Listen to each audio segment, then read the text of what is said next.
Hello, children in Pakistan. My name is Joan Marie Galat. I'm an author in Canada who loves to stay up late and look at the night sky. I also love to write books about my favorite topics: stars, planets, the moon, black holes and supernovas, auroras, in fact, everything outer space. Long ago, people looked up at the same night sky we see today, and they told stories about gods, goddesses, animals, and creatures. Some of their stories explain how these characters came to be represented by stars, planets, and other sights in the dark night sky. These ancient stories connect us to people who lived long ago, and the illustrations in the sky connect us to one another across planet Earth.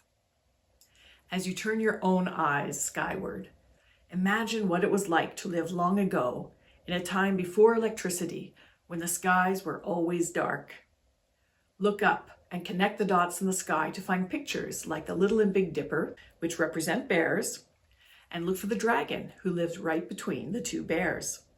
I hope you have fun discovering our beautiful night sky and enjoy being part of Space Race Pakistan.